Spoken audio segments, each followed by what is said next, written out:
Hello, welcome to my channel. I'm here doing story time while Vivian plays a game in the background for me. This is part 13, and I think that's fitting because we are now going to October 13th, which is the day it all went down. In the previous video, I talked about how my ex-husband had found this box full of, things that he thought were from ex-boyfriends because of this one rice necklace that he found in there, but it was actually all stuff from like my kid's childhood and like stuff from his mother and whatever. So anyway, he left that box alone. I put it away, and we were good. And then he was being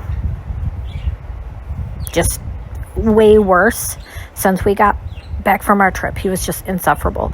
He was staying home way too often. He was constantly accusing me of everything under the sun. It was exhausting. He was demanding to know what I was doing and who I was with, even though I was home all the time, actually, you know what? The man that I took care of had already passed away. He passed away in September. So he had passed away. The hospice man that I took care of had passed away in September. And so I did not even do anything except for stay home and take care of my children and take care of the children that I babysat for. So then this particular day was a Thursday. He woke up and was just nasty from the minute he woke up. I think because there were times where I think he was withdrawing, and so that's when he would really be at his worst, because when he was on the drugs, he usually was gone. He would be gone for days at a time. So he had been home for a few days, and I think he was like withdrawing, so that's why he was being mean. So he woke up and was just yelling at me from the get-go. And at this point, I was done. I snapped. I told him, I'm done. I'm leaving you. I want a divorce. I'm going to go file. I'm done. Like, this is over now. I will pick a day to take off work, and I will go and file for a divorce.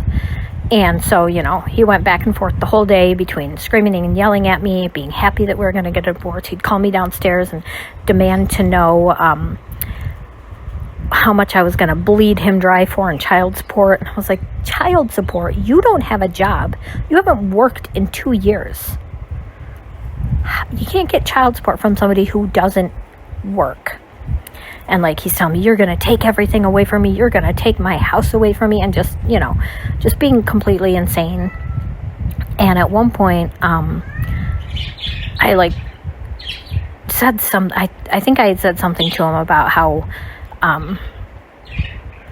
he hadn't had a job, and he wasn't worth anything for me to take from him. You know what I mean? Like, everything that we had together. It's not like he had all this stuff that I could just take from him. And he was at, like, going down the basement steps. I was at the top of the basement steps, and he charged back up the steps at me and, like, held me up against the wall and was, like, screaming at me. Well, my youngest son was in the living room with Vivian, and he immediately tried to call 911.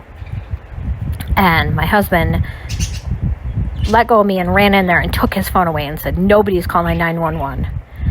And of course, my son got upset, so I went to go comfort him, and we were comforting Vivian. And then, my husband like threw my son's phone down and stomped back down the basement.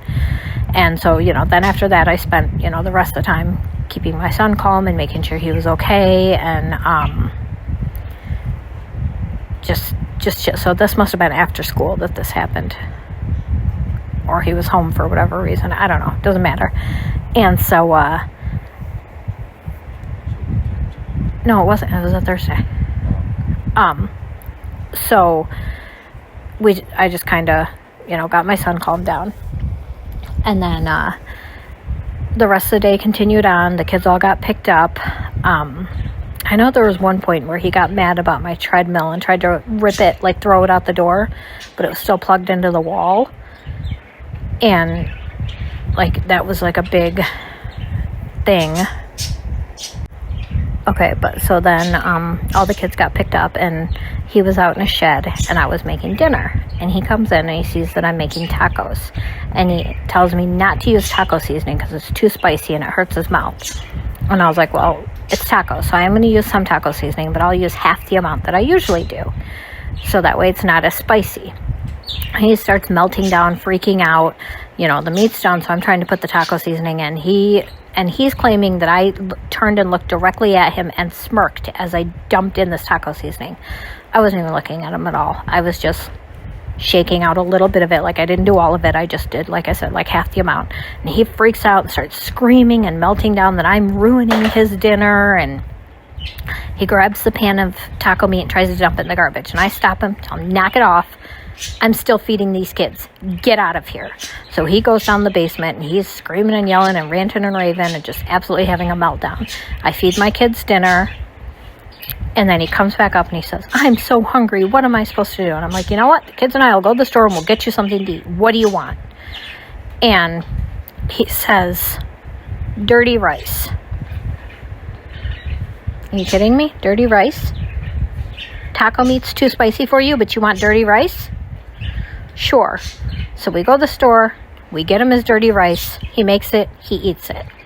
Then he asks me if him and I can talk. I think I might have been upstairs room at this point. And he asked me to come in the bedroom. So we go in the bedroom. And he sits down on the bed. And he says, I know you're cheating on me with Roger. And I laughed. Because I thought maybe he was like trying to make a joke. Like lighten the mood. And he's dead serious. And I'm like, I'm sorry, Roger? Why on earth would you think I'm cheating on you with Roger? Like, my brain is trying to comprehend this because Roger is his friend. Granted, I've known Roger most of my life, but Roger and I are not close. We don't even talk. And he says, I was on your Facebook and I was looking at your Facebook messages and I saw the conversation between you and Roger. And I'm like, I haven't talked to Roger in over a year. And he said, yeah, that's the conversation I saw. This conversation that he saw between me and Roger was way back in 2020 when the kids and I had to flee the house. After my husband had left to go up north, Roger had contacted me and he's like, what on earth is going on? So he's messaging me and he's asking me and I'm, relaying the story to him. Well, Roger was the only person who called to ask me what was actually going on, first of all. And second of all, he was not just immediately on my side. He was like, well, were you actually doing something wrong? Like, were you and this guy too close? Were you, you know what I mean? Like, he was very much giving my husband the benefit of the doubt in this situation. And he did end up at one point calling me over Messenger instead of messaging me because he's like, this is way too long for us to be typing back and forth. I'm going to call you on Messenger. So he called me. We talked for like 45 minutes.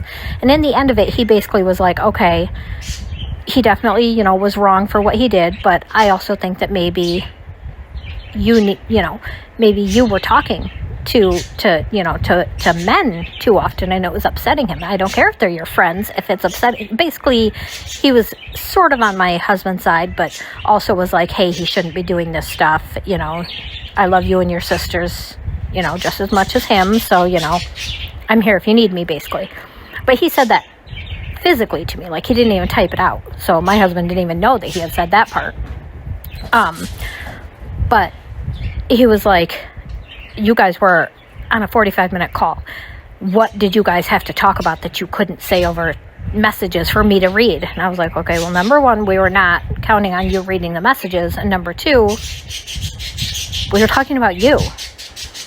And he was like, well, I just don't believe that there's not something going on with you and Roger. And I was like, okay, well, that's funny. You go ahead and call Roger up. And why don't you tell him that?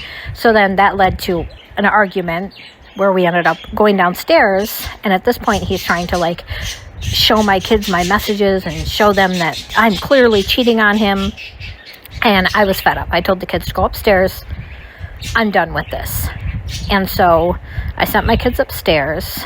And I'm so sorry. I have to end this here because we're creeping up on 10 minutes again. This was supposed to be... Anyway, I'll get to what happened next in the next video.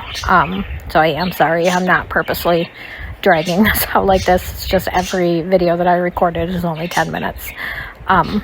So thank you so much for watching. Please subscribe to my channel if you haven't already. If you're seeing this on TikTok in October, Follow my TikTok and subscribe to my YouTube. Thanks for watching. Bye.